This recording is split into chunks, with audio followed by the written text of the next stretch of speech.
नमस्कार, आपके साथ मैं हूं सबीना तामंग देशमुख। देश और दुनिया की तमाम बड़ी जरूरी खबरों के साथ हाजिर हैं। इस वक्त की बड़ी खबर से शुरुआत करेंगे देश की राजधानी दिल्ली से, जहां 24 घंटे के अंदर दिल्ली में ज्वेलरी शॉप में चोरी की वारदात को अंजाम दिया गया है और यह दूसरा बड़ा मामला सामने आया।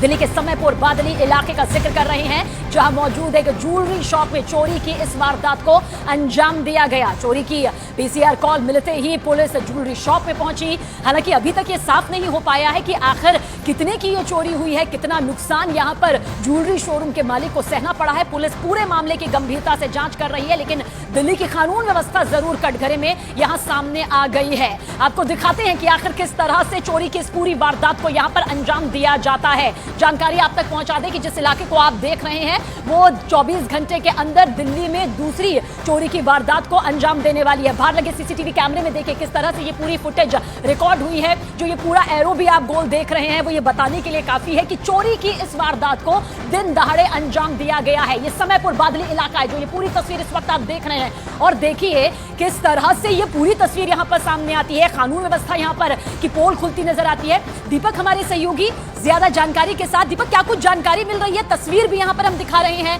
देश की राजधानी दिल्ली में लूटपाट बढ़ती जा रही है। देखिए, बिल्कुल जिस तरह से हवा में लहराते हुए तीनों बदमाश जो है एक बाइक पर घूमते हुए और फर्रार बढ़ते हुए जा रहे हैं, तो ये दिल्ली पुलिस को खुली चुनौती है, क्योंकि एक दिन पहले ही दिल्ली में 25 करोड़ की चोरी हो जाती है। उसका खुलासा दिल्ली पुलिस नहीं कर पाती। और दूसरी तरफ जो समयपुर बादली है वहां पर इस तरह की वारदात हुई है और साफ तौर पर वीडियो में साफ तौर पर दिखाई दे रहा है कि बदमाश धमकी देते हुए और खुले तौर पर यहाँ पर हथियार लहराते हुए फरार हो रहे हैं और किसी की हिम्मत नहीं कि उनके आगे आकर उन्हें रोक सके या पकड़ सके, क्योंकि ये पहला मामला नहीं है। इससे पहले भी कई बार ऐसा हो चुका है कि फिल्मी अंदाज में इस तरह से वीडियो सामने आए हैं जिसमें हथियार लहराकर ये बदमाश खुलेआम धमकी देते हुए निकलते हैं। तो बेखौफ बदमाश जिन पर लगाम लगाना बेहद जरूरी हो जाता है। शुक्रिया जानकारी के लिए दीपक, आपका नजर बनाए रखिएगा, आगे भी अपडेट आपसे लेते रहेंगे।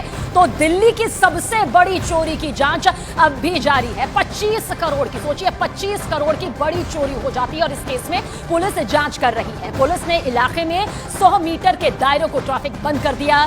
दोनों तरफ से देखिए बैरिकेडिंग भी यहां पर लगा दी गई है ताकि जांच में किसी तरह की कोई भी खलल ना पड़े। सीसीटीवी की मदद से तलाश बेहद तेजी के साथ की जा रही है। 500 से ज्यादा पुलिसकर्मी दिल्ली की सबसे बड़ी चोरी को खंगोलने में जुटे हुए हैं कि 25 करोड़ की चोरी की वारदात को इस तरह से अंजाम दे दिया जाता है। अभी तक कुछ हत्ते सबूत के तौर पर नहीं लग पाया है। हाँ, करीब 300 सीसीटीवी फुटेज पुलिस इस पूरे मामले को लेकर खंगाल रही है कि कहीं से कुछ ऐसा सबूत हाथ लग जाए कि इस पूरी चोरी की वारदात का खुलासा हो सके। दो तस्वीरें, कल जो चोरी हुई 25 करोड़ की सबसे बड़ी चोरी, देखिए किस तरह से देश की राजधानी दिल्ली में होती है। पुलिस का एक्शन भी जारी है। अभी दूसरा दिन भी नहीं आता है और 24 घंटे के अंदर इससे पहले जो तस्वीर दिखाई थी, दिन दहाड़े 3 बदमाश हथियार लहराते हैं, धमकी देते हुए साफ तौर पर वो जिस अंदाज में नजर आते हैं वो भी बड़े सवाल खड़ा करती है।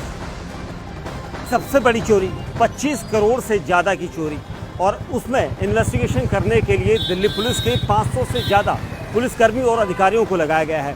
ये इन्वेस्टिगेशन इस वक्त सबसे बड़ी इन्वेस्टिगेशन कही जाएगी, क्योंकि सबसे तेज तर्रार टीमों को इसमें लगाया गया है। Crime branch, special staff, special cell, ATS, उसके अलावा जो लोकल पुलिस है उसका यहाँ पर इनपुट लिया जा रहा है। और अभी भी इस चोरी का खुलासा 24 घंटे से ज़्यादा हो चुका है, नहीं हो पाया है, क्योंकि आप तस्वीरों में देखेंगे उमराव ज्वेलर्स है। उमराव ज्वेलर्स की जो चोरी हुई है उसमें पूरी इन्वेस्टिगेशन इस वक्त की जा रही है। तस्वीरों में आपको दिखाई देगा अभी भी पुलिसकर्मी सादी वर्दी में इस शोरूम के अंदर हैं, क्योंकि 24 घंटे से ज़्यादा का वक्त बीत चुका है और अभी भी इन्वेस्टिगेशन ख़त्म नहीं हुई, क्योंकि जो स्ट्रॉन्ग रूम को तोड़ा गया था उस स्ट्रॉन्ग रूम में कौन कौन और किस तरह के फिंगरप्रिंट्स होंगे, किस तरह की फॉरेंसिक टीमों ने जो एविडेंस उठाए थे वो देखा जा रहा है। उसके अलावा जो आसपास का इलाका है उसको भी खंगाला जा रहा है, क्योंकि जो चोर थे वो चोर यहाँ ठीक इसके ऊपर से टॉप फ्लोर से एंटर करके अंदर घुसे थे और सीढ़ी के पास एक केव बनाया गया था। 1.5 फीट का वो हिस्सा था जहाँ पर जिसके अंदर से वो चोर घुसे थे और उसी रास्ते से बाहर भी आए थे, क्योंकि जो उनके पास बैग्स थे वो बैग्स की भी उनको जानकारी थी। यानी कोई ऐसा था जिसे इस पूरे खेल की जानकारी थी। तो तो देश की राजधानी दिल्ली की कानून व्यवस्था इस वक्त खुद कटघरे में है कि आखिर चोरी की इतनी बड़ी वारदात को अंजाम दे दिया जाता है। सीसीटीवी फुटेज खंगाली जा रही है, पूछताछ यहां पर तफ्तीश के तौर पर गहनता के साथ की जा रही है। हालांकि अभी तक कोई बड़ा खुलासा या बड़ा सबूत जो है वो टीम के हाथ नहीं लगा है और 24 घंटे के अंदर ही दूसरी चोरी की वारदात को ज्वेलरी शोरूम में अंजाम दे दिया जाता है, जिसका सीसीटीवी फुटेज इस तरह से सामने आता है जो बेखौफ बदमाशों को दिखाता है, जिस पर कड़े एक्शन लेने की जरूरत नजर आती है ताकि इस तरह की वारदातों पर काबू पाया जा सके। और ये देश की राजधानी दिल्ली की हालत है, वो दिल्ली जिसे अभी इस वक्त का सबसे एक ऐसा राज्य समझा जाता है क्योंकि राजधानी यहां पर है और कहा जा रहा है कि छत से गहनों की दुकान में चोर घुसे। सोचे किस तरह से चोर छत से दाखिल हुए थे। और दिल्ली से हमारे संवाददाता दीपक बिष्ट की ये एक्सक्लूसिव रिपोर्ट आप देखिए। सबसे एक्सक्लूसिव तस्वीर आपको दिखाएंगे, वो तस्वीर हम दूसरी छत से, यहाँ पर वारदात वाली छत का वो पूरा रो दिखाएंगे। देखिए सामने जो मैं आपको दिखा रहा हूँ, ये सफ़ेद टंकी वाली जो छत आपको दिखाई दे रही है, यही वो छत है श्री महावीर जैन की, यानी जो उमराव ज्वेलर्स हैं उनकी छत की ये टॉप फ्लोर का हिस्सा है, जहाँ से आपको नीचे की तस्वीर दिखाई दे रही है। क्योंकि जब चोर यहाँ घुसे थे तो ये बताया जा रहा है कि अगल बगल की जो दूसरी छतें हैं वहाँ से सीढ़ी के रास्ते उनके घर में घुसे, उसके बाद ऊपर छत में पहुँचे। छत में जाने के बाद उन्होंने दूसरे की छत से उमराव ज्वेलर्स की छत का सहारा लिया और छत में जाकर वो वहाँ से नीचे को घुसने लगे। क्योंकि ये बताया जा रहा है कि एक दरवाज़ा आपको मैं दिखाना चाहूँगा। ये पूरा जो एरिया है यहाँ पर कहीं ना कहीं छत से ये लोग अंदर घुसे थे।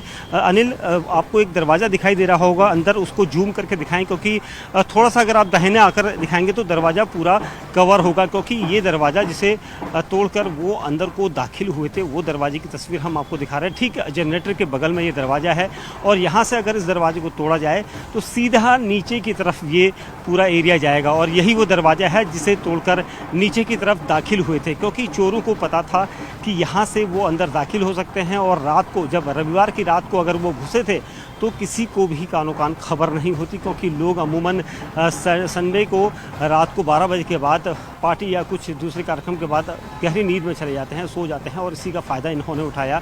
जो भी चोर थे वो इस पूरी बिल्डिंग के एक एक कोने से वाकिफ़ थे। उन्हें पता था कि ऊपर का ये हिस्सा जो आपको दिखाई दे रहा है, ये पूरा हिस्सा यहाँ पर खुला था और यहाँ पर कोई नहीं रहता है और इसी